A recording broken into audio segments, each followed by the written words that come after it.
ഇന്ന് നമ്മൾ നോക്കാൻ പോകുന്നത് വാട്ട് ഈസ് ക്ലാരിറ്റി സ്പീച്ച്. നിങ്ങളുടെ കയ്യിൽ ഒരു മികച്ച ആശയമുണ്ട്. അത് അവതരിപ്പിക്കുന്ന സമയത്ത് നിങ്ങളുടെ മുഖത്ത് ഭയവും വാക്കുകൾ ഇടറയും കയ്യിലെ പേപ്പർ വിറച്ചും നിങ്ങൾ അത് അവതരിപ്പിച്ചാൽ നിങ്ങളെ കേൾക്കുന്നവർ നിങ്ങളെ എങ്ങനെ വിശ്വസിക്കും? ഫോർ എക്സാമ്പിൾ,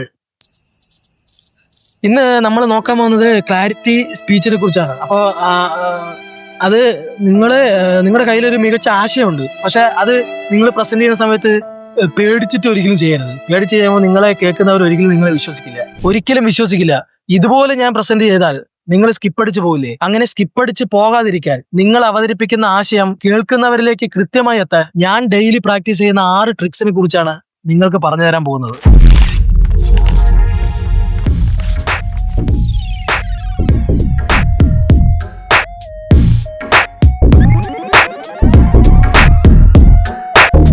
ഞാൻ ഇനി പറഞ്ഞു തരാൻ പോകുന്ന 6 കാര്യങ്ങൾ നിങ്ങളുടെ ലൈഫിൽ ഡെയിലി പ്രാക്ടീസ് ചെയ്യാൻ ദിവസത്തിൽ 10 മിനിറ്റ് മാത്രം മാറ്റിവെക്കുക. നിങ്ങളുടെ പേഴ്സണാലിറ്റിക്ക് വലിയൊരു മാറ്റം ഉണ്ടാവും. ഇത് ഞാൻ നിങ്ങൾക്ക് തരുന്ന ഉറപ്പാണ്. ഒരു വലിയ വേദിയിൽ സംസാരിക്കാൻ വെൽ എഡ്യൂക്കേറ്റഡ് ആവണമെന്നൊന്നുമില്ല. അതുപോലെ തന്നെ വലിയ ബിസിനസ്സുകാരനാവാൻ നിങ്ങൾ BBA പഠിക്കണമെന്നില്ല. ക്ലാരിറ്റി ആയിട്ട് സംസാരിക്കാൻ സാധിച്ചാൽ തന്നെ ആധികാരികമായ ഒരു കോൺഫിഡൻസ് ലെവല് നിങ്ങളിൽ ഉണ്ടാവും. അവതരണത്തിൽ ബാക്കിലെ വാൾപേപ്പർ പോയതുപോലും ഞാൻ ശ്രദ്ധിച്ചില്ല.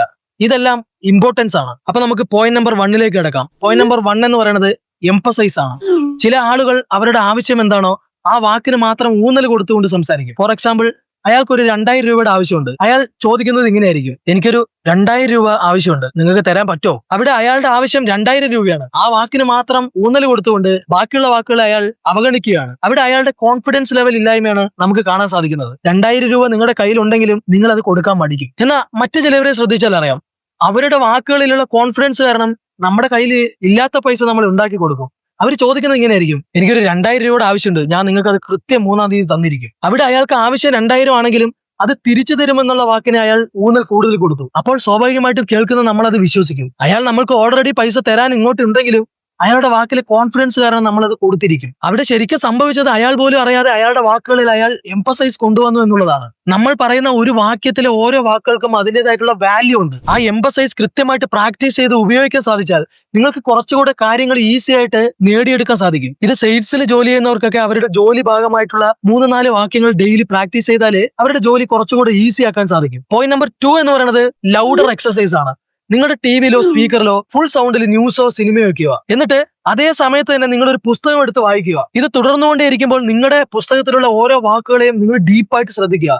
അപ്പൊ നിങ്ങൾക്ക് തന്നെ മനസ്സിലാക്കി തുടങ്ങും ഓരോ വാക്കുകളും നിങ്ങൾ എങ്ങനെയാണ് പ്രൊനൗൺസ് ചെയ്യുന്നത്, ഓരോ വാക്കുകളിലും നിങ്ങൾക്ക് ഇടർച്ച വരുന്നത് എവിടെയാണ്. നിങ്ങളുടെ ഇടർച്ചയുള്ള വാക്കുകളിലേക്ക് കൂടുതൽ ക്ലാരിറ്റി കൊണ്ടുവരാൻ ശ്രമിക്കുക. പുറത്തുള്ള ഡിസ്ട്രാക്ഷൻ കൂടുന്തോറും നിങ്ങളുടെ വായനയിലെ ശബ്ദം കൂട്ടി കൊണ്ടുവരിക. ഈ പ്രാക്ടീസ് തുടരുമ്പോൾ എത്ര വലിയ ശബ്ദം നിങ്ങൾക്ക് നേരെ വന്നാലും അല്ലെങ്കിൽ ഡിസ്ട്രാക്ഷൻസ് നിങ്ങൾക്ക് നേരെ വന്നാലും നിങ്ങൾ പറഞ്ഞു തുടങ്ങിയ വിഷയത്തിൽ നിന്നും തെന്നി മാറാതെ നിങ്ങൾക്ക് നിങ്ങളുടെ നിലപാടിൽ തന്നെ ഉറച്ചു നിൽക്കാൻ സാധിക്കും. പോയിന്റ് നമ്പർ 3 എന്ന് പറയുന്നത് കീപ് ഷോർട്ട് ആണ്. മിനിമം ഒരു സെന്റൻസിൽ സ്ട്രോങ് ആയിട്ടുള്ള ആവശ്യമുള്ള വാക്കുകൾ മാത്രം ആഡ് ചെയ്ത് സംസാരിക്കുക. ഉദാഹരണം, നിങ്ങളുടെ ഒഫീഷ്യൽ വാട്സ്ആപ്പ് ഗ്രൂപ്പിൽ എന്തുകൊണ്ട് നിങ്ങൾ ഇന്ന് വരാൻ ലേറ്റായി എന്ന് ചോദിക്കുമ്പോൾ നിങ്ങൾ കൊടുക്കേണ്ട മറുപടി ഇങ്ങനെ ആയിരിക്കണം: വരുന്ന വഴിക്ക് ട്രാഫിക് ബ്ലോക്ക് ആയിരുന്നു, അതുകൊണ്ടാണ് ഞാൻ ലേറ്റ് ആയത്.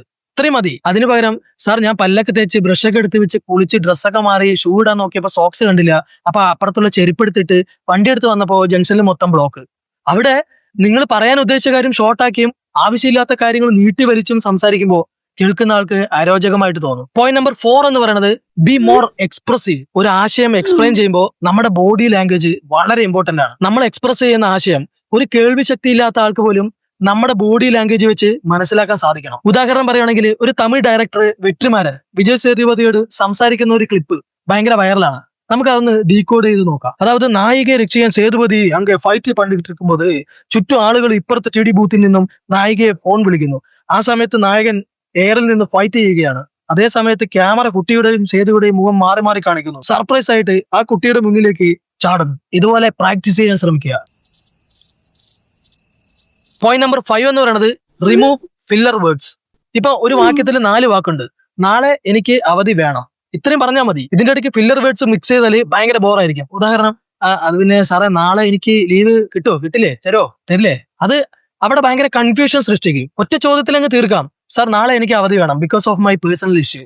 അവിടെ തീരും. വിത്തൗട്ട് ഫില്ലർ വേർഡ്സ് കോൺഷ്യസ് ആയിട്ട് സംസാരിക്കാൻ പ്രാക്ടീസ് ചെയ്യുക. നിങ്ങൾ എത്ര ഫില്ലർ വേർഡ്സ് ആണ് ഉപയോഗിക്കണം എന്നുള്ളത് റീസെന്റ് ആയിട്ട് നിങ്ങൾ മറ്റുള്ളവർക്ക് അയച്ചു കൊടുത്ത വാട്സ്ആപ്പ് വോയിസ് നോട്ട് മാത്രം കേട്ടാൽ മതി. പോയിന്റ് നമ്പർ 6 എന്ന് പറയുന്നത് ഇംപ്രോംപ്റ്റു ചാലഞ്ച് ആണ്. ഇത് മോസ്റ്റ് ഇമ്പോർട്ടന്റ് ആയിട്ട് എനിക്ക് തോന്നിയ ഒരു പോയിന്റ് ആണ്. നമ്മൾ ഫ്രണ്ട്സുമായിട്ട് ഇരിക്കുമ്പോൾ നമ്മൾ ഏറ്റവും കൂടുതൽ മൗനം പാലിക്കുന്നത് നമുക്ക് അറിയാത്ത ടോപ്പിക് അവിടെ സംസാരിക്കുമ്പോഴാണ്. അങ്ങനെയുള്ള സാഹചര്യങ്ങൾ ബ്രേക്ക് ചെയ്യാൻ വേണ്ടിയിട്ട് ഡെയിലി നിങ്ങൾക്കറിയാത്ത 3 ടോപ്പിക്സിനെ കുറിച്ച് സംസാരിച്ച് പ്രാക്ടീസ് ചെയ്യുക. ഇതിനായിട്ട് ലേറ്റസ്റ്റ് അപ്ഡേഷൻസ് എക്സ്പ്ലെയിൻ ചെയ്യുന്ന ഒരുപാട് ചാനലുകൾ യൂട്യൂബിൽ തന്നെ അവൈലബിൾ ആണ്. മലയാളത്തിലാണെങ്കിൽ അൽഎക്സ്പ്ലെയിൻ എടുക്കുക, തമിഴില് മദൻ ഗൗരി, ഹിന്ദിയില് ധ്രുവരത്തി. ഇവരുടെയൊക്കെ ചാനല് ഡെയിലി അനലൈസ് ചെയ്ത് അതിൽ നിന്ന് 3 ടോപ്പിക് എടുത്ത് ഡെയിലി പ്രാക്ടീസ് ചെയ്യുക. ഈ പറഞ്ഞ 6 പോയിന്റുകൾ നിങ്ങളുടെ ലൈഫ് സ്റ്റൈലിന്റെ ഭാഗമാക്കി മാറ്റുക. ഡെഫിനറ്റ്ലി നിങ്ങളുടെ സംസാരത്തിൽ നല്ലൊരു ക്ലാരിറ്റി കൊണ്ടുവരാൻ ഈ 6 ട്രിക്സിന് കഴിയും. ഇതുപോലുള്ള വീഡിയോസ് ഇനിയും ചെയ്യണമെന്നുണ്ടെങ്കിൽ സബ്സ്ക്രൈബ് ചെയ്യുക, കമന്റ് ബോക്സിൽ അറിയിക്കുക. അപ്പോൾ സ്നേഹപൂർവ്വം ദാസൻ നെന്മാറ.